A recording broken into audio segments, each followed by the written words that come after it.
మావయ్య, కాఫీ తీసుకోండి. అక్కడ పెట్టు.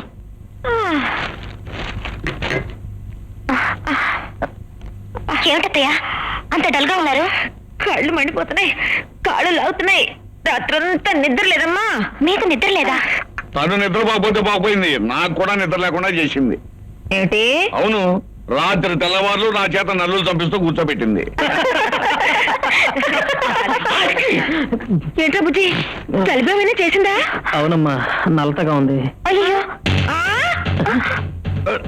ఏంటి నువ్వు చేసిన పని? భావించరా, ప్రధానికి అనుమానిస్తాను.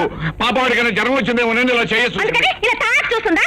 ఇతరుల కష్టాలను తన కష్టాలుగా భావించే మంచి మనసున్న మనకు మనకో ఏంటండి?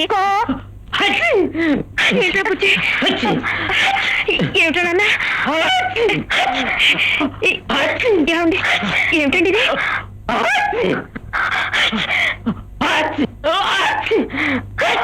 ఏమండి, మన అబ్బాయి తుమ్మినప్పుడే ఆ పని పిల్ల కూడా తుమ్ముతోంది ఏమిటి? అది కూడా వర్షంలో తడిచింది. నీకెలా తెలుసు? తడిచిందేమో అనుకుంటున్నాను. అయినా నీకు ఇంతకన్నా మనం వచ్చింది ఏ? పని పిల్లతో పాటు నీ పైలా పచ్చేసి కొడుకు కూడా ఒకేసారి రొంప పట్టకూడదా? ఒకవేళ పట్టింది అనుకో, అందుకే పట్టింది అనుకోవాలా? అవునమ్మా, ఊరంతా ఒకటే జలుబులు, దగ్గులు, తుమ్ములు. వాడు అనుభవించి చెప్తున్నా. అంతేనంటారా? అవునమ్మా. ఒరే, నువ్వు చెప్తే నమ్ముతాందా నాయనా? నాకు మీ నాన్నగారి బుద్ధులు నీకెక్కడొస్తాయనని అంతేలే, ఊరు మంగళ మీద పడినట్టు నువ్వు నా మీద పడతావు. ఇదిగో కాఫీ చల్లారిపోతుంది, తాగు.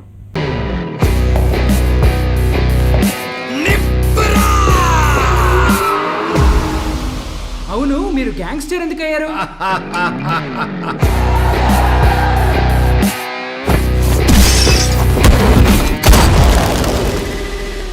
ఎవడ్రా కబాలి? పిలవండి రావండి. తెలుగు చిత్రాల్లో ఇక్కడ ఘాటు పెట్టుకుని మీసాలు మీద తిప్పుకొని లొంగి కట్టుకుని పాత విలను ఏ కబాలి అని పిలవగానే ఒంగుని